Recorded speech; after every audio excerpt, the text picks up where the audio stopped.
सारे युगों से संसार के सब लोगों का अलौकिक घटनाओं में विश्वास चला आ रहा है। हम सभी ने अनेक अद्भुत चमत्कारों के बारे में सुना है और हम में से कुछ ने उनका स्वयं अनुभव भी किया है। इस विषय का प्रारंभ आज मैं स्वयं देखे हुए चमत्कारों को बतलाकर करूंगा। मैंने एक बार ऐसे मनुष्य के बारे में सुना जो किसी के मन के प्रश्न का उत्तर सुनने के पहले ही बता देता था, और मुझे यह भी बतलाया गया कि वह भविष्य की बातें भी बताता है। मुझे उत्सुकता हुई और अपने कुछ मित्रों के साथ मैं वहां पहुंचा। हम में से प्रत्येक ने पूछने का प्रश्न अपने मन में सोच रखा था। ताकि गलती न हो, हमने वे प्रश्न कागज पर लिखकर जेब में रख लिए थे। ज्यों ही हम में से एक वहां पहुंचा, त्यों ही उसने हमारे प्रश्न और उनके उत्तर कहना शुरू कर दिया। फिर उस मनुष्य ने कागज पर कुछ लिखा, उसे मोड़ा और उसके पीछे मुझे हस्ताक्षर करने के लिए कहा और बोला, इसे पढ़ो मत, जेब में रख लो, तब तक कि मैं इसे फिर न मांगा। इस तरह उसने हर एक से कहा। बाद में उसने हम लोगों को हमारे भविष्य की कुछ बातें बतलाईं। फिर उसने कहा, अब किसी भी भाषा का कोई शब्द या वाक्य तुम लोग अपने मन में सोच लो। मैंने संस्कृत का एक लंबा वाक्य सोच लिया। वह मनुष्य संस्कृत बिल्कुल नहीं जानता था। उसने कहा, अब अपनी जेब का कागज निकालो। कैसा आश्चर्य, वही संस्कृत का वाक्य उस कागज पर लिखा था, और नीचे यह भी लिखा था कि जो कुछ मैंने इस कागज पर लिखा है वही यह मनुष्य सोचेगा। और यह बात उसने 1 घंटा पहले ही लिख दी थी। फिर हम में से दूसरे को, जिसके पास भी उसी तरह का एक दूसरा कागज था, कोई एक वाक्य सोचने को कहा गया। उसने अरबी भाषा का एक फिक्रा सोचा। अरबी भाषा का जानना तो उसके लिए और भी असंभव था। वह फिक्रा था कून शरीफ का। लेकिन मेरा मित्र क्या देखता है कि वह भी कागज पर लिखा है। हम में से तीसरा था वैद्य। उसने किसी जर्मन भाषा की वैद्यकीय पुस्तक का वाक्य अपने मन में सोचा। उसके कागज पर वह वाक्य भी लिखा था। ये सोचकर कि कहीं पहले मैंने धोखा न खाया हो, कई दिनों बाद में फिर दूसरे मित्रों को साथ लेकर वहां गया। लेकिन इस बार भी उसने वैसी ही आश्चर्यजनक सफलता पाई। एक बार जब मैं हैदराबाद में था तो मैंने एक ब्राह्मण के विषय में सुना। यह मनुष्य न जाने कहां से कई वस्तुएं पैदा कर देता था। वह उस शहर का व्यापारी था और ऊंचे खानदान का था। मैंने उससे अपने चमत्कार दिखलाने को कहा। इस समय ऐसा हुआ कि वह मनुष्य बीमार था। भारतवासियों में यह विश्वास है कि अगर कोई पवित्र मनुष्य किसी के सिर पर हाथ रख दे तो उसका बुखार उतर जाता है। यह ब्राह्मण मेरे पास आकर बोला, महाराज, आप अपना हाथ मेरे सिर पर रख दे, जिससे मेरा बुखार भाग जाया। मैंने कहा, ठीक है, परंतु तुम हमें अपना चमत्कार दिखलाओ। वह राजी हो गया। उसकी इच्छानुसार मैंने अपना हाथ उसके सिर पर रखा और बाद में वह अपना वचन पूरा करने को आगे बढ़ा। वह केवल एक धोती पहने था। उसके अन्य सब कपड़े हमने अपने पास ले लिए थे। अब मैंने उसे केवल एक कंबल ओढ़ने के लिए दिया, क्योंकि ठंड के दिन थे, और उसे एक कोने में बिठा दिया। 50 आंखें उसकी ओर ताक रही थीं। उसने कहा, अब आप लोगों को जो कुछ चाहिए वह कागज पर लिखिए। हम सब लोगों ने उन फलों के नाम लिखे जो उस प्रांत में पैदा तक न होते थे, अंगूर के मुच्छे, संतरे इत्यादि, और हमने वे कागज उसके हाथ में दे दिए। कैसा आश्चर्य! उसके कंबल में से अंगूर के गुच्छे तथा संतरे आदि इतनी संख्या में निकले कि अगर वजन किया जाता तो वे सब उस आदमी के वजन से दुगने होते। उसने हमसे उन फलों को खाने के लिए कहा। हम में से कुछ लोगों ने यह सोचकर कि शायद यह जादू टोना हो, खाने से इनकार किया। लेकिन जब उस ब्राह्मण ने ही खुद खाना शुरू कर दिया तो हमने भी खाए। वे सब फल खाने योग्य ही थे। अंत में उसने गुलाब के ढेर निकाले। हर एक फूल पूरा खिला था। पंखुड़ियों पर ओस के बिन्न थे। कोई भी फूल न तो टूटा था और न दबकर खराब ही हुआ था। और उसने ऐसे एक दो नहीं, वरन ढेर के ढेर निकाले। जब मैंने पूछा कि यह कैसे किया तो उसने कहा, यह सिर्फ हाथ की सफाई है। ये चाहे जो कुछ हो, परंतु केवल हाथ की सफाई होना तो असंभव था। इतनी बड़ी संख्या में वह वे चीजें कहां से पा सकता था। हां, तो मैंने इसी तरह की अनेक बातें देखीं। भारतवर्ष में घूमते समय भिन्न भिन्न स्थानों में तुम्हें ऐसी सैकड़ों बातें दिखेंगी। ये चमत्कार सभी देशों में हुआ करते हैं। इस देश में भी इस तरह के आश्चर्यकारक काम देखोगे। हां, यह सच है कि इनमें अधिकांश धोखेबाजी होती है, परंतु जहां तुम धोखेबाजी देखते हो वहां तुम्हें यह भी मानना पड़ता है कि यह किसी की नकल है, कहीं न कहीं कोई सत्य होना ही चाहिए जिसकी यह नकल की जा रही है। अविद्यमान वस्तु की कोई नकल नहीं कर सकता, किसी विद्यमान वस्तु की ही नकल की जा सकती है। प्राचीन समय में हजारों वर्ष पूर्व ऐसी बातें आज की अपेक्षा और भी अधिक परिमाण में हुआ करती थीं। मुझे ऐसा प्रतीत होता है कि जब किसी देश की आबादी घनी होने लगती है तो मानसिक बल का हास होने लगता है। जो देश विस्तृत है और जहां लोग बिरले बसे होते हैं वहां शायद मानसिक बल अधिक होता है। विश्लेषण प्रिय होने के कारण हिंदुओं ने इन विषयों को लेकर उनके संबंध में अन्वेषण किया और वे कुछ मौलिक सिद्धांतों पर जा पहुंचे, अर्थात उन्होंने इन बातों का एक शास्त्र ही बना डाला। उन्होंने यह अनुभव किया कि ये बातें यहां पे असाधारण हैं, तथापि अनैसर्गिक नहीं हैं। अनैसर्गिक नाम की वस्तु ही नहीं है। ये बातें भी ठीक वैसी ही नियमबद्ध हैं जैसी भौतिक जगत की अन्यान्य बातें। यह कोई निसर्ग की लहर नहीं कि एक मनुष्य इन सामर्थ्यों को साथ लेकर जन्म लेता हो। इन शक्तियों के संबंध में नियमित रूप से अध्ययन किया जा सकता है, इनका अभ्यास किया जा सकता है और ये शक्तियां अपने में उत्पन्न की जा सकती हैं। इस शास्त्र को वे लोग राजयोग कहते हैं। भारतवर्ष में ऐसे हजारों मनुष्य हैं जो इस शास्त्र का अध्ययन करते हैं और यह संपूर्ण राष्ट्र के लिए दैनिक उपासना का एक अंग बन गया है। वे लोग जिस सिद्धांत पर पहुंचे हैं वह यह है कि यह सारा अद्भुत सामर्थ्य मनुष्य के मन में अवस्थित है। मनुष्य का मन समष्टि मन का अंश मात्र है। प्रत्येक मन दूसरे प्रत्येक मन से संलग्न है और प्रत्येक मन, वह चाहे जहां रहे, संपूर्ण विश्व के व्यापार में प्रत्यक्ष भाग ले रहा है। क्या तुम लोगों ने विचार संक्रमण का चमत्कार देखा है? यहां एक मनुष्य कुछ विचार करता है और वह विचार अन्यत्र किसी दूसरे मनुष्य में प्रकट हो जाता है। एक मनुष्य अपने विचार दूसरे मनुष्य के पास भेजता है। इस दूसरे मनुष्य को यह मालूम हो जाता है कि इस तरह का संदेश उसके पास आ रहा है। वह उस संदेश को ठीक उसी रूप में ग्रहण करता है जिस रूप में वह भेजा गया था। पूर्व साधनाओं से यह बात सिद्ध होती है। यह केवल आकस्मिक घटना नहीं है। दूरी के कारण कुछ अंतर नहीं पड़ता। यह संदेश उस दूसरे मनुष्य तक पहुंच जाता है और वह दूसरा मनुष्य उसे समझ लेता है। अगर तुम्हारा मन एक स्वतंत्र वस्तु होता जो वहां विद्यमान है और मेरा मन एक स्वतंत्र वस्तु होता जो यहां विद्यमान है, और इन दोनों मनों में यदि कोई संबंध न होता तो मेरे विचार तुम्हारे पास कैसे पहुंच पाते? सर्वसाधारण व्यवहार में मेरा विचार सीधा तुम्हारे पास नहीं पहुंचता, अपितु प्रथम मेरे विचार को आकाश तत्व के स्पंदनों में परिणत होना पड़ता है। ये स्पंदन फिर तुम्हारे मस्तिष्क में पहुंचते हैं। वहां फिर से इन स्पंदनों का तुम्हारे अपने विचार में रूपांतर होता है और इस तरह मेरा विचार तुम्हारे पास पहुंचता है। यहां पहले विचार विश्लेषित होकर आकाश तत्व में मिल जाता है और फिर उसी का वहां संश्लेषण हो जाता है। इस तरह का चक्राकार कार्यक्रम चलता है, परंतु विचार संक्रमण में इस तरह की कोई चक्राकार क्रिया नहीं होती। इसमें मेरा विचार सीधा सींचा तुम्हारे पास पहुंच जाता है। इससे स्पष्ट है कि मन एक अखंड वस्तु है, जैसा कि योगी कहते हैं। मन विश्वव्यापी है। तुम्हारा मन, मेरा मन, ये सब विभिन्न मन उस समष्टि मन के अंश मात्र हैं, मानो समुद्र पर उठने वाली छोटी छोटी लहरें।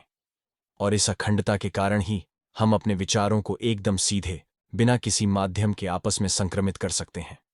हमारे आसपास दुनिया में क्या हो रहा है यह तो तुम देख ही रहे हो।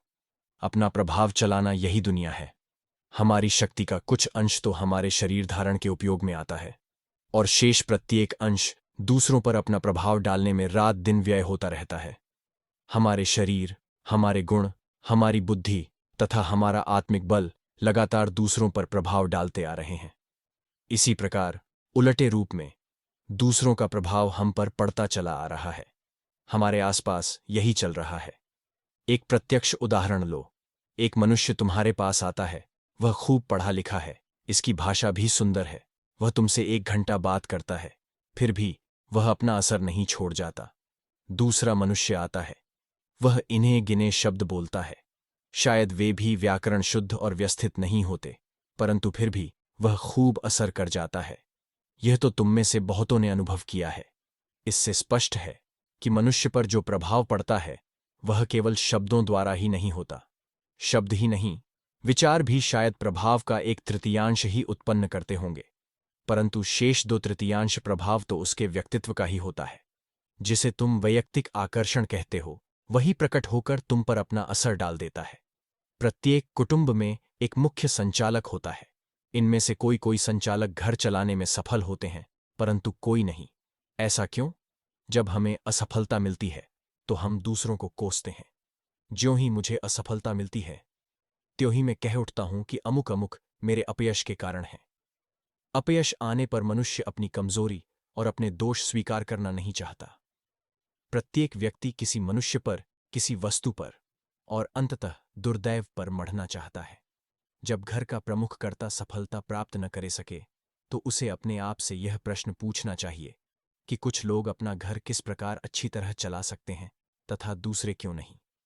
तब तुम्हें पता चलेगा कि यह अंतर उस मनुष्य के ही कारण है, उस मनुष्य के व्यक्तित्व के कारण ही यह फर्क पड़ता है। मनुष्य जाति के बड़े बड़े नेताओं की बात यदि ली जाए तो हमें सदा यही दिखलाई देगा कि उनका व्यक्तित्व ही उनके प्रभाव का कारण था। अब बड़े बड़े प्राचीन लेखक और दार्शनिकों की बात लो। सच पूछो तो असल और सच्चे विचार उन्होंने हमारे सम्मुख कितने रखे हैं? गतकालीन नेताओं ने जो कुछ लिख छोड़ा है उसका विचार करो। उनकी लिखी हुई पुस्तकों को देखो और प्रत्येक का मूल्य आंखों। असल, नए और स्वतंत्र विचार जो अभी तक इस संसार में सोचे गए हैं केवल मुट्ठी भर ही हैं। उन लोगों ने जो विचार हमारे लिए छोड़े हैं उनको उन्हीं की पुस्तकों में से पढ़ो तो वे हमें कोई बहुत बड़े नहीं प्रतीत होते, परंतु फिर भी हम यह जानते हैं कि अपने जमाने में वे बहुत बड़े हो गए हैं। इसका कारण क्या है? वे जो बहुत बड़े प्रतीत होते थे वह केवल उनके सोचे हुए विचारों या उनकी लिखी हुई पुस्तकों के कारण नहीं था और न उनके दिए हुए भाषणों के कारण ही था, वरन किसी एक दूसरी ही बात के कारण जो अब निकल गई है, और वह था उनका व्यक्तित्व। जैसा मैं पहले कह चुका हूं, व्यक्तित्व 2/3 होता है और शेष 1/3 होता है। मनुष्य की बुद्धि और उसके कहे हुए शब्दा। सच्चा मनुष्यत्व या उसका व्यक्तित्व ही वही वस्तु है जो हम पर प्रभाव डालती है। हमारे कर्म हमारे व्यक्तित्व की बाह्य अभिव्यक्ति मात्र है। प्रभावी व्यक्तित्व कर्म के रूप से प्रकट होगा ही। कारण के रहते हुए कार्य का आविर्भाव अवश्यंभावी है। संपूर्ण शिक्षा तथा समस्त अध्ययन का एकमेव उद्देश्य है इस व्यक्तित्व को मढ़ना, परंतु हम यह न करके केवल बहिरंग पर ही पानी चढ़ाने का सदा प्रयत्न किया करते हैं। जहां व्यक्तित्व का ही अभाव है वहां सिर्फ बहिरंग पर पानी चढ़ाने का प्रयत्न करने से क्या लाभ? सारी शिक्षा का ध्येय है मनुष्य का विकास। वह अंतर्भाव, वह व्यक्तित्व जो अपना प्रभाव सब पर डालता है, जो अपने संगियों पर जादू सा कर देता है, शक्ति का एक महान केंद्र है। और जब यह शक्तिशाली अंतर्मानव तैयार हो जाता है तो वह जो चाहे कर सकता है। यह व्यक्तित्व जिस वस्तु पर अपना प्रभाव डालता है उसी वस्तु को कार्यशील बना देता है। हम देखते हैं कि यद्यपि यह बात सच है तथापि कोई भी भौतिक सिद्धांत जो हमें ज्ञात है इसे नहीं समझा सकता। रासायनिक या पदार्थ वैज्ञानिक ज्ञान इसका विशदीकरण कैसे कर सकता है? कितनी प्राणवायु, कितनी उदजन वायु, कितना कोयला या कितने परमाणु और उनकी कितनी विभिन्न अवस्थाएं, उनमें विद्यमान कितने कोश इत्यादि इस गढ़ व्यक्तित्व का स्पष्टीकरण कर सकते हैं। फिर भी हम देखते हैं कि यह व्यक्तित्व एक सत्य है। इतना ही नहीं बल्कि यही प्रकृत मानव है। यही मनुष्य की सब क्रियाओं को अनुप्राणित करता है, सभी पर प्रभाव डालता है, संघियों को कार्य में प्रवृत्त करता है तथा उस व्यक्ति के लय के साथ विलीन हो जाता है। उसकी बुद्धि, उसकी पुस्तकें और उसके किए हुए कार्य, ये सब तो केवल पीछे रहे हुए कुछ विन्ह मात्र हैं। इस बात पर विचार करो। इन महान धर्माचार्यों की बड़े बड़े दार्शनिकों के साथ तुलना करो। इन दार्शनिकों ने बड़ी आश्चर्यजनक पुस्तकें लिख डाली हैं, परंतु फिर भी शायद ही किसी के अंतर्मानव को, व्यक्तित्व को उन्होंने प्रभावित किया हो। इसके विपरीत महान धर्माचार्यों को देखो, उन्होंने अपने काल में सारे देश को हिला दिया था। व्यक्तित्व ही था वह जिसने यह अंतर पैदा किया। दार्शनिकों का वह व्यक्तित्व जो असर पैदा करता है किंचन मात्र होता है, और महान धर्म संस्थापकों का वही व्यक्तित्व प्रचंड होता है। दार्शनिकों का व्यक्तित्व बुद्धि पर असर करता है और धर्म संस्थापकों का जीवन परा पहला मानो केवल एक रासायनिक प्रक्रिया है जिसके द्वारा कुछ रासायनिक उपादान एकत्रित होकर आपस में धीरे धीरे संयुक्त हो जाते हैं और अनुकूल परिस्थिति होने से या तो उनमें से प्रकाश की दीप्ति प्रकट होती है या वे असफल ही हो जाते हैं। दूसरा, एक जलती हुई मशाल के सहश है जो शीघ्र ही एक के बाद दूसरे को प्रज्वलित करता है। योग शास्त्र यह दावा करता है कि उसने उन नियमों को ढूंढ निकाला है जिनके द्वारा इस व्यक्तित्व का विकास किया जा सकता है। इन नियमों तथा उपायों की ओर ठीक ठीक ध्यान देने से मनुष्य अपने व्यक्तित्व का विकास कर सकता है और उसे शक्तिशाली बना सकता है। बड़ी बड़ी व्यावहारिक बातों में यह एक महत्व की बात है और समस्त शिक्षा का यही रहस्य है। इसकी उपयोगिता सार्वदेशीय है। चाहे वह गृहस्थ हो, चाहे गरीब, अमीर, व्यापारी या धार्मिक, सभी के जीवन में व्यक्तित्व को शक्तिशाली बनाना ही एक महत्व की बात है। ऐसे अनेक सूक्ष्म नियम हैं जो हम जानते हैं, इन भौतिक नियमों से अतीत हैं। मतलब यह कि भौतिक जगत, मानसिक जगत या आध्यात्मिक जगत, इस तरह की कोई नितांत स्वतंत्र सत्ताएं नहीं हैं। जो कुछ है सब एक तत्व है, या हम यूं कहेंगे कि यह सब एक ऐसी वस्तु है जो यहां पर मोटी है और जैसे जैसे यह ऊंची चढ़ती है वैसे ही वैसे वह सूक्ष्मतर होती जाती है। सूक्ष्मतम को हम आत्मा कहते हैं और स्थूलतम को शरीरा, और जो कुछ छोटे परिमाण में इस शरीर में है वही बड़े परिमाण में विश्व में है। जो पिंड में है वही ब्रह्मांड में है। यह हमारा विश्व ठीक इसी प्रकार का है। बहिरंग में स्थूल घनत्व है और जैसे जैसे यह ऊंचा चढ़ता है वैसे वैसे वह सूक्ष्मतर होता जाता है और अंत में परमेश्वर रूप बन जाता है। हम यह भी जानते हैं कि सबसे अधिक शक्ति सूक्ष्म में है, स्थूल में नहीं। एक मनुष्य भारी वजन उठाता है, उसके स्नायु फूल उठते हैं और संपूर्ण शरीर पर परिश्रम के चिन्ह दिखने लगते हैं। हम समझते हैं कि स्नायु बहुत शक्तिशाली वस्तु है, परंतु वास्तव में जो स्नायुओं को शक्ति देते हैं वे तो धागे के समान पतली तंत्रिकाएं हैं। जिस क्षण इन तंत्रिकाएं में से एक का भी स्नायुओं से संबंध टूट जाता है, उसी क्षण वे स्नायु बेकाम हो जाते हैं। ये छोटी छोटी तंत्रिकाएं किसी अन्य सूक्ष्मतर वस्तु से अपनी शक्ति ग्रहण करती हैं और वह सूक्ष्मतर फिर अपने से भी अधिक सूक्ष्म विचारों से शक्ति ग्रहण करती है। इसी तरह यह क्रम चलता रहता है। इसलिए वह सूक्ष्म तत्व ही है जो शक्ति का अधिष्ठान है। स्थूल में होने वाली हलचल हम अवश्य देख सकते हैं, परंतु सूक्ष्म में होने वाली हलचल हम देख नहीं सकते। जब स्थूल वस्तुएं हलचल करती हैं तो हमें उसका बोध होता है और इसलिए हम स्वाभाविक ही हलचल का संबंध स्थूल से जोड़ देते हैं, परंतु वास्तव में सारी शक्ति सूक्ष्म में ही है। सूक्ष्म में होने वाली हलचल हम देख नहीं सकते। शायद इसका कारण यह है कि वह हलचल इतनी तीव्र होती है कि हम उसका अनुभव ही नहीं कर सकते। परंतु यदि कोई शास्त्र या कोई शोध इन सूक्ष्म शक्तियों के ग्रहण करने में सहायता दे तो यह व्यक्त विश्व ही, जो इन शक्तियों का परिणाम है, हमारे अधीन हो जाएगा। पानी का एक बुलबुला झील के तल से निकलता है, वह ऊपर आता है, परंतु हम उसे देख नहीं सकते जब तक कि वह सतह पर आकर फूट नहीं जाता। इसी तरह विचार अधिक विकसित हो जाने पर या कार्य में परिणत हो जाने पर ही देखे जा सकते हैं। हम सदा यही कहा करते हैं कि हमारे कर्मों पर, हमारे विचारों पर हमारा अधिकार नहीं चलता। ये अधिकार हम कैसे प्राप्त कर सकते हैं? हम विचारों को मूल में ही अगर अधीन कर सकें तो इन सूक्ष्म हलवलों पर हमारा प्रभुत्व बल सकेगा। विचारों को कार्य में परिणत होने के पहले ही जब हम अधीन कर लेंगे तभी सब पर हमारा प्रभुत्व चल सकेगा। अब अगर ऐसा कोई उपाय हो जिसके द्वारा हम कारण भावों का अर्थात इन सूक्ष्म शक्तियों का पृथक्करण कर सकें, उन्हें समझ सकें और अंत में अपने अधीन कर सकें, तो हम स्वयं पर अपना अधिकार चला सकेंगे। और जिस मनुष्य का मन उसके अधीन होगा, निश्चय ही वह दूसरों के मनों को भी अपने अधीन कर सकेगा। यही कारण है कि पवित्रता तथा नीतिमत्ता सदा के लिए धर्म के विषय बने हुए हैं। पवित्र, सदाचारी मनुष्य स्वयं पर अपना अधिकार चलाता है। हम सबके मन उस एक ही समष्टि मन के अंश मात्र हैं। जिसे एक ढेले का ज्ञान हो गया, उसने दुनिया की सारी मिट्टी जान ली। जो अपने मन को जानता है और स्वाधीन रख सकता है, वह दूसरों के मनों का रहस्य भी पहचानता है और उन पर अपना प्रभुत्व चला सकता है। हम अपने भौतिक दुखों का अधिकांश भाग दूर कर सकते हैं अगर हम इन सूक्ष्म कारणों पर अपना अधिकार चला सकें। हम अपनी चिंताओं को दूर कर सकते हैं अगर यह सूक्ष्म हलचल हमारे अधीन हो जाया। अनेक अपयश टाले जा सकते हैं अगर हम इन सूक्ष्म शक्तियों को अपने अधीन कर लें। यहां तक तो उपयोगिता के बारे में हुआ, लेकिन इसके परे और भी कुछ उच्चतर साध्य है। अब मैं तुम्हें एक विचार प्रणाली बतलाता हूं।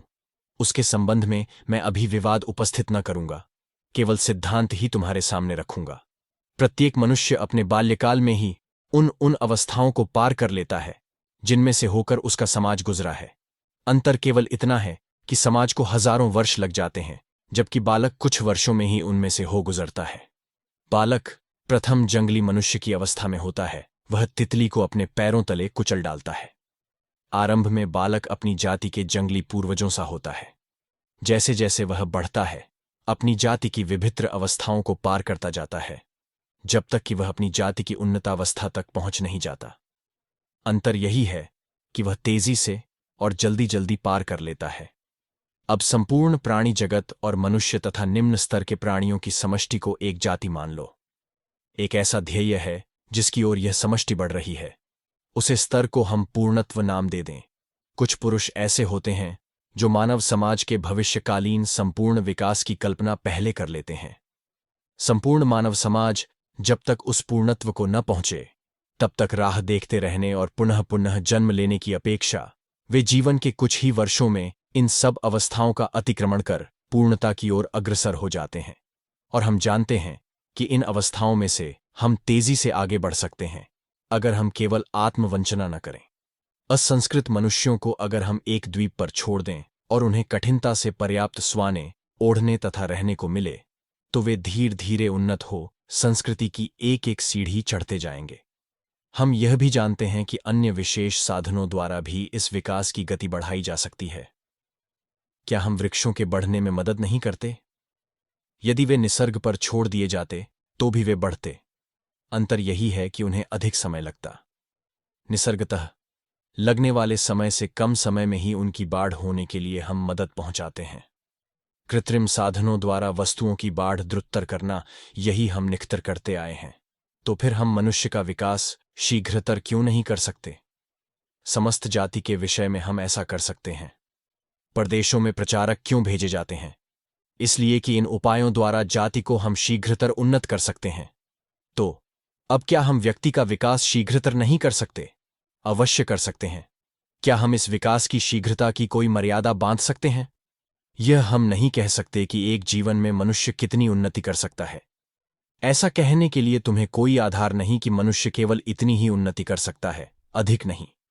अनुकूल परिस्थिति से उसका विकास आश्चर्यजनक शीघ्रता से हो सकता है। तो फिर क्या मनुष्य के पूर्ण विकसित होने के पूर्व उसके विकास की गति की कोई मर्यादा हो सकती है? अतएव इस सब का तात्पर्य क्या है? यही कि मनुष्य इस जन्म में ही पूर्णत्व लाभ कर सकता है और उसे उसके लिए करोड़ों वर्ष तक इस संसार में आवागमन की आवश्यकता नहीं। और यही बात योगी कहते हैं कि सब बड़े अवतार तथा धर्म संस्थापक ऐसे ही पुरुष होते हैं। उन्होंने इस एक ही जीवन में पूर्णत्व प्राप्त कर लिया है। दुनिया के इतिहास के सब कालों में इस तरह के मनुष्य जन्म लेते आए हैं।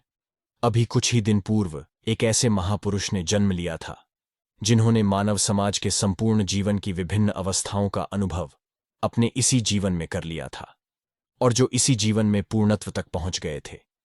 परंतु विकास की यह शीघ्र गति भी कुछ नियमों के अनुसार होनी चाहिए।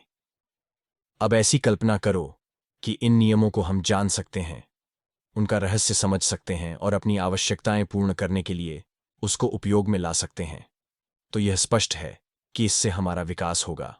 हम यदि अपनी शीघ्रतर बाढ़ करें, शीघ्रतर अपना विकास करें, तो इस जीवन में ही हम पूर्ण विकसित हो सकते हैं। हमारे जीवन का उदात्त अंश यही है और मनोविज्ञान तथा मन की शक्तियों का अभ्यास इस पूर्ण विकास को ही अपना ध्येय मानता है। पैसे और भौतिक वस्तुएं देकर दूसरों की सहायता करना तथा उन्हें सुगमता से जीवन यापन करना सिखलाना, ये सब तो जीवन की केवल गौण बातें हैं। मनुष्य को पूर्ण विकसित बनाना, यही इस शास्त्र का उपयोग है। युगानुयुग प्रतीक्षा करने की आवश्यकता नहीं। जैसे एक काठ का टुकड़ा केवल खिलौना बन समुद्र की लहरों द्वारा इधर उधर फेंक दिया जाता है, उसी प्रकार हम भी प्रकृति के जड़ नियमों के हाथों खिलौना बने, ये आवश्यक नहीं।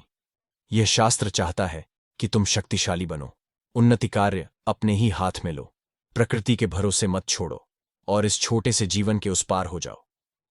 यही वह उदात्त ध्येय है। मनुष्य के ज्ञान, शक्ति और सुख की वृद्धि होती जा रही है। हम एक जाति के रूप में लगातार उन्नति करते जा रहे हैं। हम देखते हैं कि यह सच है, बिल्कुल सच है। क्या यह प्रत्येक व्यक्ति के विषय में भी सत्य है? हाँ, कुछ अंश तक सच है। किंतु फिर वही प्रश्न उठता है कि इसकी सीमा रेखा कौन सी है? मैं तो केवल कुछ ही मजदूरी तक देख सकता हूं, लेकिन मैंने ऐसा मनुष्य देखा है जो आंख बंद कर लेता है और फिर भी बता देता है कि दूसरे कमरे में क्या हो रहा है। अगर तुम कहो कि हम इस पर विश्वास नहीं करते, तो शायद 3 सप्ताह के अंदर वह मनुष्य तुम में भी वैसा ही सामर्थ्य उत्पन्न कर देगा। यह किसी भी मनुष्य को सिखलाया जा सकता है। कुछ मनुष्य तो सिर्फ 5 मिनट के अंदर ही यह जानना सीख सकते हैं कि दूसरे मनुष्य के मन में क्या चल रहा है। ये बातें प्रत्यक्ष कर दिखलाई जा सकती हैं। अब यदि यह बात सच है, तो सीमा रेखा कहां पर खींची जा सकती है? अगर मनुष्य कोने में बैठे हुए दूसरे मनुष्य के मन में क्या चल रहा है यह जान सकता है, तो वह दूसरे कमरे में बैठे रहने पर भी क्यों न जान सकेगा? और इतना ही क्यों, कहीं पर भी बैठकर क्यों न जान सके? मां, हम यह नहीं कह सकते कि ऐसा क्यों नहीं होगा। हम यह कहने का साहस नहीं कर सकते कि यह असंभव है। हम केवल इतना ही कह सकते हैं कि हम नहीं जानते यह कैसे संभव है। ऐसी बातें होना असंभव है, ऐसा कहने का भौतिक वैज्ञानिक को कोई अधिकार नहीं। वे सिर्फ कह सकते हैं, हम नहीं जानतो। विज्ञान का काम केवल इतना है कि घटनाओं को एकत्रित कर, उन पर सिद्धांत बांधे, अनुस्यूत नियमों को निकाले और सत्य का विधान करे। परंतु यदि हम घटनाओं का ही इनकार करने लगें, तो विज्ञान बन कैसे सकता है? मनुष्य कितनी शक्ति संपादन कर सकता है, इसका कोई अंत नहीं। भारतीय मन की यही विशेषता है कि जब किसी एक वस्तु में उसे रुचि उत्पन्न हो जाती है, तो वह उसी में मग्न हो जाता है और दूसरी बातों को भूल जाता है। तुम जानते हो कि कितने शास्त्रों का उद्गम भारतवर्ष में हुआ है। गणित शास्त्र का आरंभ वहां ही हुआ। आज भी तुम लोग संस्कृत अंक गणना पद्धति के अनुसार 1, 2, 3 इत्यादि शून्य तक गिनते हो, और तुमको यह भी मालूम है कि बीजगणित का उदय भारत में ही हुआ। उसी तरह न्यूटन का जन्म होने के हजारों वर्ष पूर्व ही भारतीयों को गुरुत्वाकर्षण का सिद्धांत अवगत था। इस विशेषता की ओर जरा ध्यान दो। भारतीय इतिहास के एक समय में भारतवासियों का वित्त मानव और मानवीय मन के अभ्यास में ही डूब गया था, और यह विषय अत्यंत आकर्षक था, क्योंकि अपनी ध्येय वस्तु प्राप्त करने का उन्हें यह सुलभतम तरीका लगा। इस समय भारतवासियों का ऐसा दृढ़ निश्चय हो गया था कि विशिष्ट नियमों के अनुसार परिचालित होने से मन कोई भी कार्य कर सकता है, और इसीलिए मन की शक्तियां ही उनके अध्ययन का विषय बन गई थीं। जादू, मंत्र, तंत्र तथा अन्यान्य सिद्धियां कोई असाधारण बातें नहीं हैं। ये भी उतनी ही सरलता से सिखलाई जा सकती हैं जितना कि इसके पहले भौतिक शास्त्र सिखलाए गए थे। इन बातों पर उन लोगों का इतना दृढ़ विश्वास हो गया कि भौतिक शास्त्र करीब करीब मरे से हो गए। यही एक बात थी जिसने उनका मन खींच रखा था। योगियों के विभिन्न संप्रदाय अनेक प्रकार के प्रयोग करने लगे। कुछ लोगों ने प्रकाश के संबंध में प्रयोग किए और यह जानना चाहा कि विभिन्न वर्णों की किरणों का शरीर पर कौन सा प्रभाव पड़ता है। वे विशिष्ट रंग का कपड़ा पहनते थे, विशिष्ट रंग में वास करते थे और विशिष्ट रंग के ही अन्न खाते थे। इस तरह सब प्रकार के प्रयोग किए जाने लगे। दूसरों ने अपने कान बंद कर या खुले रखकर ध्वनि के विषय में प्रयोग करना आरंभ किया, और अन्य योगियों ने घ्राणेन्द्रिय के संबंध में।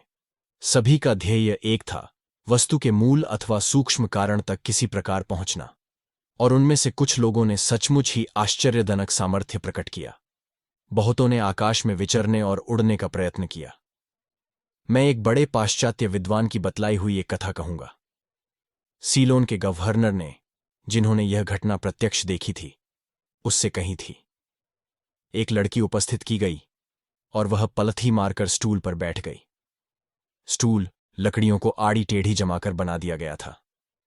कुछ देर उसके उस स्थिति में बैठते के पश्चात वह तमाशा दिखाने वाला मनुष्य धीरे धीरे एक एक करके लकड़ियां हटाने लगा, और वह लड़की हवा में अधर में ही लटकती रह गई।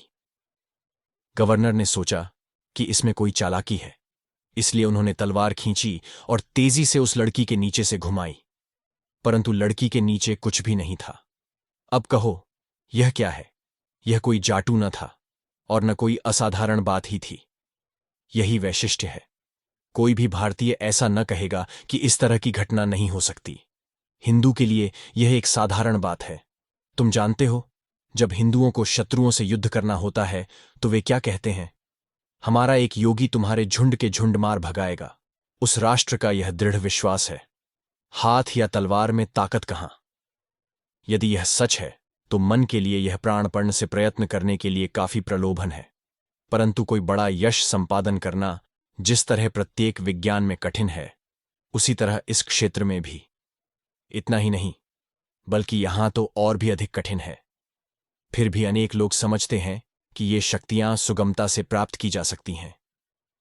संपत्ति प्राप्त करने के लिए तुम्हें कितने वर्ष व्यतीत करने पड़ते हैं? जरा इसका विचार करो। बिजली या यंत्र संबंधी ज्ञान के लिए तुम्हें कितने वर्ष बिताने पड़ते हैं, और फिर सारी उम्र उसे अमल में लाते रहना पड़ता है। पुनश्च इतर विज्ञानों का विषय है स्थिर वस्तुएं, ऐसी वस्तुएं जो हलचल नहीं करती। तुम कुर्सी का पृथक्करण कर सकते हो, कुर्सी दूर नहीं भाग जाती। परंतु यह मनोविज्ञान मन को अपना विषय बनाता है, वह मन जो सदा चंचल है। ज्यों ही तुम उसका अध्ययन करना चाहते हो, वह भाग जाता है। अभी मन में एक वृत्ति विद्यमान है, फिर दूसरी उदित हो जाती है। इस तरह मन सर्वदा बदलता ही जाता है।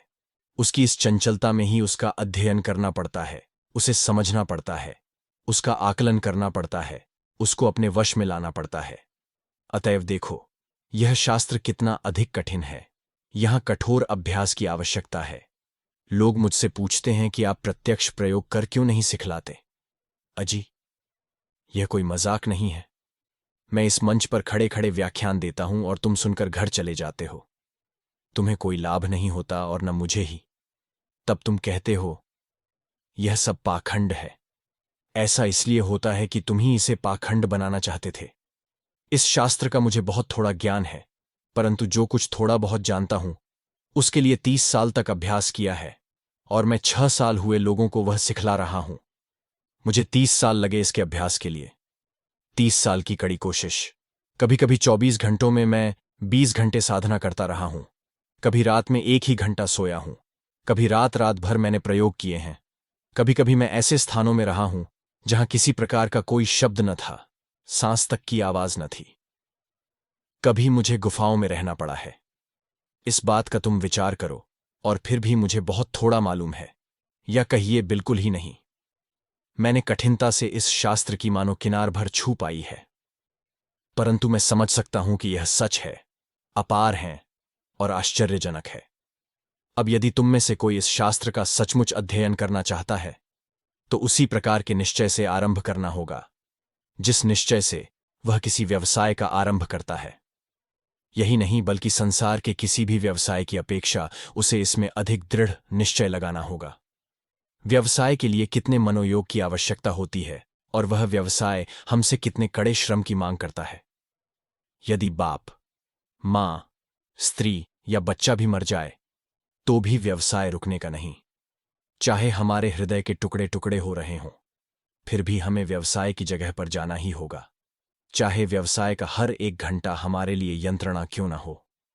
यह व्यवसाय, और हम समझते हैं कि यह ठीक ही है, इसमें कोई अन्याय नहीं है।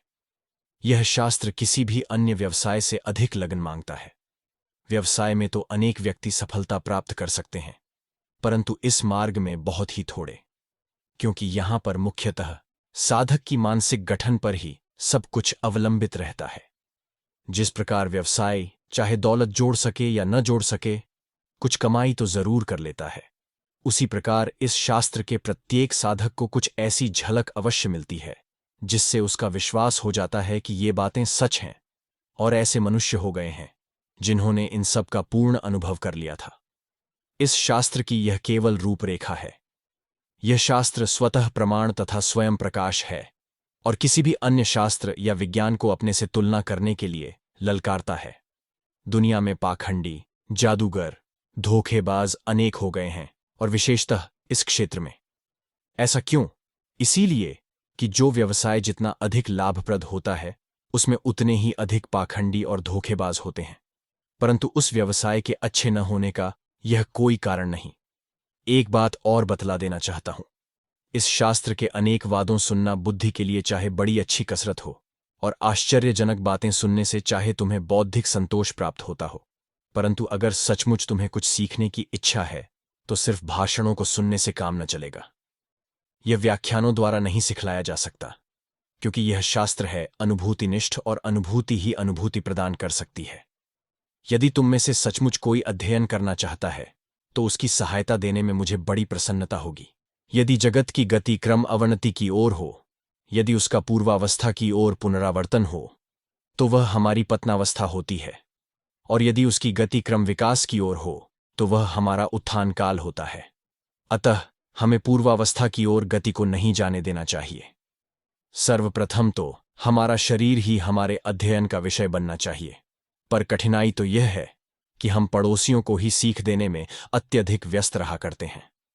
हमें अपने शरीर से ही प्रारंभ करना चाहिए। फुफ्फुस, यकृत आदि की गति क्रम अवनति की ओर है। ये स्वतः विकासोन्मुख नहीं है। इन्हें ज्ञान के क्षेत्र में ले आओ, इन पर नियंत्रण रखो, ताकि इनका परिचालन तुम्हारी इच्छानुसार हो सके। एक समय था जब हमारा यकृत पर नियंत्रण था। हम अपना सारा वर्म उसी प्रकार हिला सकते थे जैसे एक गाया। मैंने अनेक व्यक्तियों को कठोर अभ्यास द्वारा इस नियंत्रण को पुनः प्राप्त करते देखा है। एक बार छाप लगी कि मिटती नहीं। अज्ञान के अंधकार में छिपी हुई उपर्युक्त प्रकार की क्रियाओं को ज्ञान के प्रकाश में ले जाओ। यही हमारी साधना का पहला अंग है, और हमारे सामाजिक कल्याण के लिए इसकी नितांत आवश्यकता है। दूसरी ओर, केवल चेतन मन का ही सर्वदा अध्ययन करते रहने की आवश्यकता नहीं। इसके बाद है साधना का दूसरा अंग, जिसकी हमारे तथाकथित सामाजिक जीवन में उतनी आवश्यकता नहीं, और जो हमें मुक्ति की ओर ले जाता है। इसका प्रत्यक्ष कार्य है आत्मा को मुक्त कर देना, अंधकार में प्रकाश लाना, मलिनता को हटाना, तथा साधन को इस योग्य बना देना कि वह अंधकार को चीरता हुआ आगे बढ़ निकले। यह ज्ञान से परे की अवस्था, यह आत्मबोध ही हमारे जीवन का लक्ष्य है।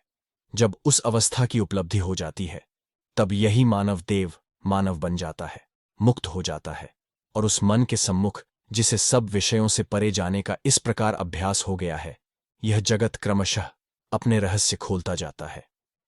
प्रकृति की पुस्तक के पन्ने एक एक करके पढ़े जाते हैं, जब तक कि इस लक्ष्य की प्राप्ति नहीं हो जाती, और तब हम जन्म और मृत्यु की घाटी से उस एक की ओर प्रयाण करते हैं। यहां जन्म और मृत्यु किसी का अस्तित्व नहीं है। तब हम सत्य को जान लेते हैं और सत्य स्वरूप बन जाते हैं। हमें पहले जिस बात की आवश्यकता है वह है कोलाहलहीन शांतिमय जीवना। यदि दिन भर मुझे पेट की चिंता के लिए दुनिया की खाक छाननी पड़े, तो इस जीवन में कोई भी उच्चतर उपलब्धि मेरे लिए एक कठिन समस्या है। हो सकता है मैं अगले जन्म में कुछ अधिक अनुकूल परिस्थितियों में जन्म लें, पर यदि मैं सचमुच अपनी धुन का पक्का हूं तो इसी जन्म में ये ही परिस्थितियां परिवर्तित हो जाएंगी। क्या कभी ऐसा हुआ है कि तुम्हें वह चीज न मिली हो जिसे तुम हृदय से चाहते थे? ऐसा कभी हो ही नहीं सकता, क्योंकि आवश्यकता ही, वासना ही शरीर का निर्माण करती है। वह प्रकाश ही है जिसने तुम्हारे सिर में मानो 2 छेद कर दिए हैं, जिन्हें आंखें कहा जाता है। यदि प्रकाश का अस्तित्व न होता तो तुम्हारी आंखें भी न रहती। वह ध्वनि ही है जिसने कानों का निर्माण किया है। तुम्हारी इंद्रियों की सृष्टि के पहले से ही ये इंद्रिय गम्य वस्तुएं विद्यमान हैं। कतिपय सहस्र वर्षों में, यह संभव है इससे कुछ पहले ही, हम में शायद ऐसी इंद्रियों की भी सृष्टि हो जाए जिससे हम विद्युत प्रवाह और प्रकृति में होने वाली अन्य घटनाओं को भी देख सके। शांतिमय मन में कोई वासना नहीं रहती। जब तक इच्छाओं की पूर्ति के लिए बाहर कोई सामग्री न हो, इच्छा की उत्पत्ति नहीं होती। बाहर की वह सामग्री शरीर में मानो एक छिद्र कर मन में प्रवेश करने का प्रयत्न करती है। अतः यदि एक शांतमय कोलाहलहीन जीवन के लिए इच्छा उठे, जहां सभी कुछ मन के विकास के लिए अनुकूल होगा, तो यह निश्चय जानो कि वह अवश्य पूर्ण होगी। यह मैं अपने अनुभव से कह रहा हूं। भले ही ऐसे जीवन की प्राप्ति सहस्रों जन्म के बाद हो, पर उसकी प्राप्ति अवश्यमेव होगी। उस इच्छा को बनाए रखो, मिटने न दो। उसकी पूर्ति के लिए प्राणपण से चेष्टा करते रहो। यदि तुम्हारे लिए कोई वस्तु बाहर न रहे तो तुम में उसके लिए प्रबल इच्छा उत्पन्न हो ही नहीं सकती। पर हां, तुमको यह जान लेना चाहिए कि इच्छा में भी भेद होता है। गुरु ने कहा, मेरे बच्चे, यदि तुम भगवत प्राप्ति की इच्छा रखते हो तो अवश्य ही तुम्हें भगवान का लाभ होगा। शिष्य ने गुरु का मंतव्य पूर्णतया नहीं समझा। एक दिन दोनों नहाने के लिए एक नदी में गए। गुरु ने शिष्य से कहा, डुबकी लगाओ, और शिष्य ने डुबकी लगाई। एकदम गुरु ने शिष्य के सिर को पकड़ लिया और उसे पानी में डुबाए रखा। उन्होंने शिष्य को ऊपर नहीं आने दिया। जब वह लड़का ऊपर आने की कोशिश करते करते थक गया, तब गुरु ने उसे छोड़ दिया और पूछा, अच्छा मेरे बच्चे, बताओ तो सही, तुम्हें पानी के अंदर कैसा लग रहा था? ओफ, एक सांस लेने के लिए मेरा जी निकल रहा था। क्या ईश्वर के लिए भी तुम्हारी इच्छा उतनी ही प्रबल है? नहीं गुरुजी। तब ईश्वर प्राप्ति के लिए वैसी ही उत्कट इच्छा रखो। तुम्हें ईश्वर के लिए वैसी ही उत्कट इच्छा रखो, तुम्हें ईश्वर के दर्शन होंगे। जिसके बिना हम जीवित नहीं रह सकते, वह वस्तु हमें प्राप्त होगी ही। यदि हमें उसकी प्राप्ति न हो तो जीवन दूभर हो उठेगा, जीवन रूपी टिमटिमाता दीपक बुझ जाएगा। यदि तुम योगी होना चाहते हो तो तुम्हें स्वतंत्र होना पड़ेगा और अपने आप को ऐसे वातावरण में रखना होगा जहां तुम सर्व चिंताओं से मुक्त होकर अकेले रह सकते हो। जो आराममय और विलासमय जीवन की इच्छा रखते हुए आत्मानुभूति की चाह रखता है, वह उस मूर्ख के समान है जिसने नदी पार करके के लिए एक मगरमच्छ को लकड़ी का लट्टा समझकर पकड़ लिया। अरे तुम लोग पहले ईश्वर के राज्य और धर्म की प्राप्ति के लिए प्रयत्न करो, और शेष ये सब वस्तुएं तुम्हारे पास अपने आप ही आ जाएंगी। जो किसी की परवाह नहीं करता, उसी के पास सभी आते हैं। भाग्य एक नखरेबाज स्त्री के समान है। जो उसे चाहता है उसकी वह परवाह ही नहीं करती, पर जो व्यक्ति उसकी परवाह नहीं करता, उसके चरणों पर वह लौटती रहती है। जिसे धन की कोई कामना नहीं, लक्ष्मी उसी के घर छप्पर फोड़कर आती है। इसी प्रकार नाम यश भी अयाचक के पास ढेर के ढेर में आता है, यहां तक कि यह सब उसके लिए एक कष्टप्रद बोझा हो जाता है। सदैव स्वामी के पास ही यह सब आता है। गुलाम को कभी कुछ नहीं मिलता। स्वामी तो वह जो बिना उन सब के रह सके, जिसका जीवन संसार की क्षुद्र सारहीन वस्तुओं पर अवलंबित नहीं रहता। एक आदर्श के लिए और केवल उसी एक आदर्श के लिए जीवित रहो। उस आदर्श को इतना प्रबल, इतना विशाल एवं महान होने दो जिससे मन के अंदर और कुछ न रहने पाए। मन में अन्य किसी के लिए भी स्थान न रहे, अन्य किसी विषय पर सोचने के लिए समय ही न रहे। क्या तुमने देखा नहीं किस प्रकार कुछ लोग धनी बनने की वासना रूपी अग्नि में अपनी समस्त शक्ति, समय, बुद्धि, शरीर, यहां तक कि अपना सर्वस्व स्वाहा कर देते हैं। उन्हें खाने पीने तक के लिए फुर्सत नहीं मिलती। पक्षियों के कलरव से पूर्व ही उठकर वे बाहर चले जाते हैं और काम में लग जाते हैं। इसी प्रयत्न में उनमें से 90% लोग काल के कराल गाल में प्रविष्ट हो जाते हैं, और शेष लोग यदि पैसा कमाते भी हैं तो उसका उपभोग नहीं कर पाते। कैसा मजा है! मैं यह नहीं कहता कि धनवान बनने के लिए प्रयत्न करना बुरा है। यह बहुत ही अद्भुत है, आश्चर्यजनक है। क्यों? यह क्या दर्शाता है? इससे यही ज्ञान होता है कि हम मुक्ति के लिए उतना ही प्रयत्न कर सकते हैं, उतनी ही शक्ति लगा सकते हैं जितना एक व्यक्ति धनोपार्जन के लिए। हम जानते हैं कि मरने के उपरांत हमें धन इत्यादि सभी कुछ छोड़ जाना पड़ेगा। तिस पर भी देखो हम इनके लिए कितनी शक्ति खर्च कर देते हैं। अतः हम उन्हीं व्यक्तियों को उस वस्तु की प्राप्ति के लिए जिसका कभी नाश नहीं होता और जो चिरकाल तक हमारे साथ रहती है, क्या सहस्रगुणी अधिक शक्ति नहीं लगानी चाहिए? क्योंकि हमारे अपने शुभ कर्म, हमारी अपनी आध्यात्मिक अनुभूतियां, यह सब हमारे ऐसे साथी हैं जो हमारे देहनाश के बाद भी हमारे साथ आते हैं, और शेष सब कुछ तो देह के साथ यहीं पड़ा रह जाता है। आदर्शोपलब्धि के लिए वास्तविक इच्छा, यही हमारा पहला और एक बड़ा कदम है। इसके बाद अन्य सब कुछ सहज हो जाता है। इस सत्य का आविष्कार भारतीय मन ने किया। वहां भारतवर्ष में सत्य को ढूंढ निकालने में मनुष्य कोई कसर नहीं उठा रखते। पर यहां पाश्चात्य देशों में मुश्किल तो यह है कि हर एक बात इतनी सीधी कर दी गई है। यहां का प्रधान लक्ष्य सत्य नहीं, वरन भौतिक प्रगति है। संघर्ष एक बड़ा पाठ है। ध्यान रखो, संघर्ष इस जीवन में एक बड़ा लाभ है। हम संघर्ष में से होकर ही अग्रसर होते हैं। यदि स्वर्ग के लिए कोई मार्ग है तो वह नरक में से होकर जाता है। नरक से होकर स्वर्ग, यही सदा का रास्ता है। जब जीवात्मा परिस्थितियों से मुकाबला करते हुए मृत्यु को प्राप्त होता है, जब मार्ग में इस प्रकार उसकी सैकड़ों बार मृत्यु होने पर भी वह निर्भीकता से संघर्ष करता हुआ आगे बढ़ता है, और बढ़ता जाता है, तब वह महान शक्तिशाली बन जाता है और उस आदर्श पर हंसता है जिसके लिए वह अभी तक संघर्ष कर रहा था, क्योंकि यह जान लेता है कि वह स्वयं उस आदर्श से कहीं अधिक श्रेष्ठ है। मैं स्वयं, मेरी आत्मा ही लक्ष्य है, अन्य और कुछ भी नहीं। क्योंकि ऐसा क्या है जिसके साथ मेरी आत्मा की तुलना की जा सके?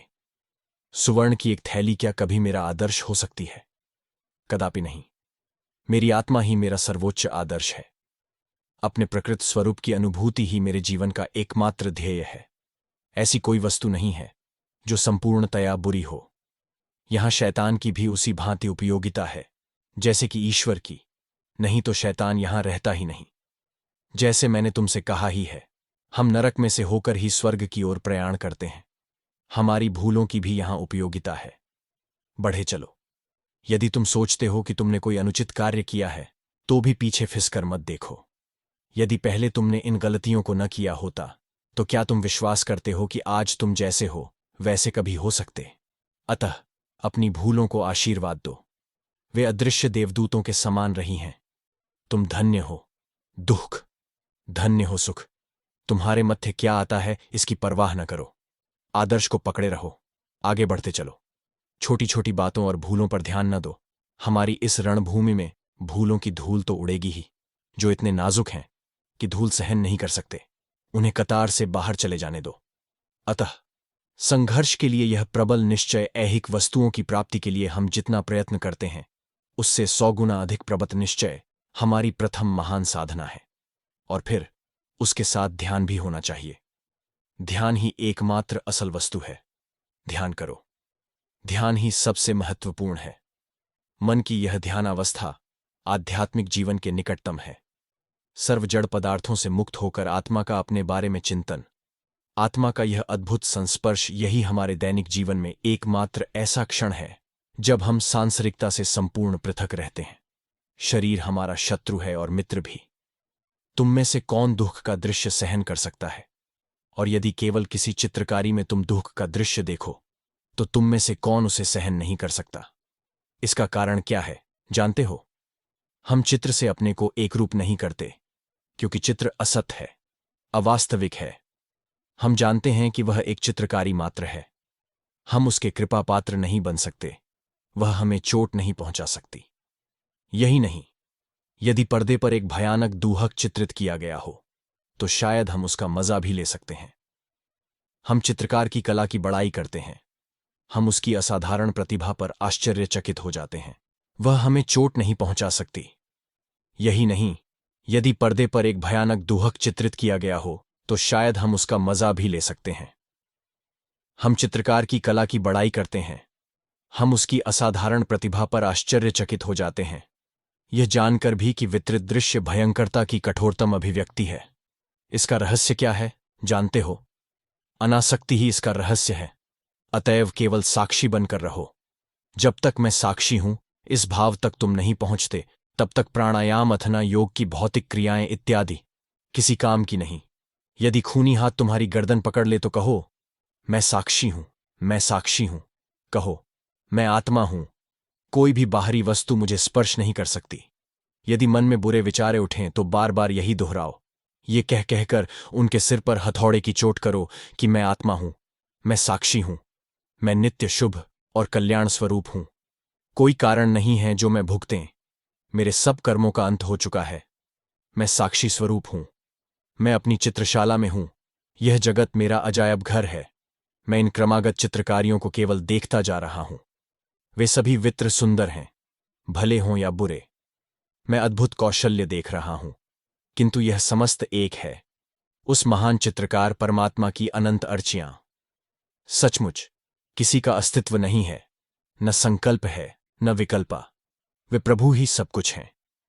ईश्वर, चित्त शक्ति, जगदम्बा लीला कर रही हैं, और हम सब गुड़ियों जैसे हैं, उनकी लीला में सहायक मात्र हैं। यहां वे किसी को कभी भिखारी के रूप में सजाती हैं, और कभी राजा के रूप में तीसरे क्षण उसे साधु का रूप दे देती हैं, और कुछ ही देर बाद शैतान की वेशभूषा पहना देती हैं। हम जगन्माता को उनके खेल में सहायता देने के लिए भिन्न भिन्न वेश धारण कर रहे हैं। जब तक बच्चा खेलता रहता है, तब तक मां के बुलाने पर भी नहीं जाता। पर जब उसका खेलना समाप्त हो जाता है तब वह सीधे माँ के पास दौड़ जाता है, फिर ना नहीं कहता। इसी प्रकार हमारे जीवन में भी ऐसे क्षण आते हैं और तब हम जगन्माता की ओर दौड़ जाना चाहते हैं। तब हमारी आंखों में यहां के अपने कार्यकलापों का कोई मूल्य नहीं रह जाता। नर नारी बच्चे, धन नाम यश, जीवन के हर्ष और महत्व, दंड और पुरस्कार, इनका कुछ भी अस्तित्व नहीं रह जाता और समस्त जीवन उड़ते दृश्य सा जान पड़ता है। हम केवल देखते हैं अनंत ताल लहरी को किसी अज्ञात दिशा में बहते हुए, बिना किसी छोर के, बिना किसी उद्देश्य के। हम केवल इतना ही कह सकते हैं कि हमारा खेल हो चुका। यदि सभी मनुष्य एक ही धर्म, उपासना की एक ही सार्वजनीन पद्धति और नैतिकता के एक ही आदर्श को स्वीकार कर लें, तो संसार के लिए यह बड़े ही दुर्भाग्य की बात होगी। इससे सभी धार्मिक और आध्यात्मिक उन्नति को प्राणांतक आघात पहुंचेगा। अतः हमें चाहिए कि अच्छे या बुरे उपायों द्वारा दूसरों को अपने धर्म और सत्य के उच्चतम आदर्श पर लाने वेष्टा करने के बदले हम उनकी सब बाधाएं हटा देने का प्रयत्न करें, जो उनके निजी धर्म के उच्चतम आदर्श के अनुसार विकास में रोड़े अटकाती हैं, और इस तरह उन लोगों की वेष्टाएं विफल कर दें जो एक सार्वजनीन धर्म की स्थापना का प्रयत्न करते हैं। समस्त मानव जाति का, समस्त धर्मों का चरम लक्ष्य एक ही है, और वह है भगवान से पुनर्मिलन, अथवा दूसरे शब्दों में उस ईश्वरीय स्वरूप की प्राप्ति जो प्रत्येक मनुष्य का प्रकृत स्वभाव है। परंतु यद्यपि लक्ष्य एक है, तो भी लोगों के विभिन्न स्वभावों के अनुसार उसकी प्राप्ति के साधन भिन्न भिन्न हो सकते हैं। लक्ष्य और उसकी प्राप्ति के साधन, इन दोनों को मिलाकर योग कहा जाता है। योग शब्द संस्कृत के उसी धातु से व्युत्पन्न हुआ है जिससे अंग्रेजी शब्द योग, जिसका अर्थ है जोड़ना, अर्थात अपने को उस परमात्मा से जोड़ना जो हमारा प्रकृत स्वरूप है। इस प्रकार के योग अथवा मिलन के साधन कई हैं, पर उनमें मुख्य हैं कर्म योग, भक्ति योग, राजयोग और ज्ञान योग। प्रत्येक मनुष्य का विकास उसके अपने स्वभावानुसार ही होना चाहिए। जिस प्रकार हर एक विज्ञान शास्त्र के अपने अलग अलग तरीके होते हैं, उसी प्रकार प्रत्येक धर्म में भी हैं। धर्म के चरम लक्ष्य की प्राप्ति के तरीकों या साधनों को हम योग कहते हैं। विभिन्न प्रकृतियों और स्वभावों के अनुसार योग के भी विभिन्न प्रकार हैं। उनके निम्नलिखित 4 विभाग हैं। कर्म योग, इसके अनुसार मनुष्य अपने कर्म और कर्तव्य के द्वारा अपने ईश्वरीय स्वरूप की अनुभूति करता है।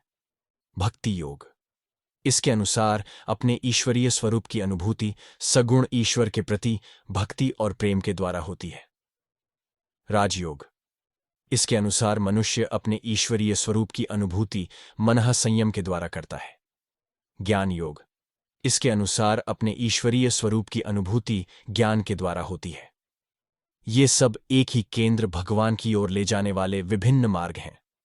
वास्तव में धर्ममतों की विभिन्नता लाभदायक है, क्योंकि मनुष्य को धार्मिक जीवन व्यतीत करने की प्रेरणा वे सभी देते हैं, और इस कारण सभी अच्छे हैं। जितने ही अधिक संप्रदाय होते हैं, मनुष्य की भगवद भावना को सफलतापूर्वक जागृत करने के उतने ही अधिक सुयोग मिलते हैं।